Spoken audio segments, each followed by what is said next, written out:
একটা অদ্ভুত সমস্যার মধ্যে আছি আমরা। সমাজ ও সভ্যতা প্রেমকে মহিমান্বিত করে। প্রেম ছাড়া জীবন রংহীন, নিষ্প্রাণ, অপূর্ণ, অর্থহীন।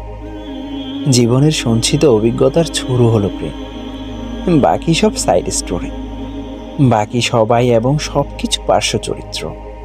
আধুনিক মানব ও মানবীরা তাই পথে পথে নেড়ে ছেড়ে চেখে দেখে সব নুড়ি পাথর, গভীর এক তৃষ্ণা নিয়ে খুঁজে ফেরে প্রেমের পরশ পাথর। আর এই খোঁজকে উপস্থাপন করা হয় মাদকতাময় সৌন্দর্যের সাথে। আবার সমাজ ও সভ্যতায় আমরা পতনের চিহ্ন দেখতে পাই। আমরা দেখি হতাশার মহামারী, পরিবারের ভাঙন আর গন্তব্যহীন প্রজন্ম। আমরা দেখি ক্রাশ কনফেশনসের কেলেঙ্কারির গল্প। আমরা দেখি শরীরের যথেচ্ছ ব্যবহার, বিয়ের প্রলোভনে দর্শন, ভাইরাল ভিডিও, বছরে লক্ষ লক্ষ গর্ভপাত, আর মাসে গড়ে 50টার মতো আত্মহত্যার খবর। দেখি অবক্ষয়, অধপতন আর ক্লেতাক্ত কলুষতা। দুটো ছবি প্রায় বিপরীতমুখী, আবার একটা আরেকটার সাথে নিবিড়ভাবে যুক্ত।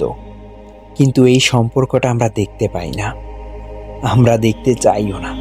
চোখের সামনে সব চিহ্ন থাকার পরও হিসেব মেলে না আমাদের। কেন এই অদ্ভুত বৈপরীত্য? রহস্যটা কোথায়? প্রেমের অলিকরূপ কথার ওই আকাশের আড়ালে আরও একটা আকাশ আছে, মাটি আর মানুষের, ঘাস ফড়িং আর শিশিরের এবং মৌলিক ভালোবাসার। যে আকাশ আধুনিকতার একমাত্রিক চশমায় ধরা দেয় না। শুভ্রতায় মোড়ানো সেই আকাশটাকে নিজের করে নেবার ব্যাকরণ নিয়েই আমাদের এই আয়োজন।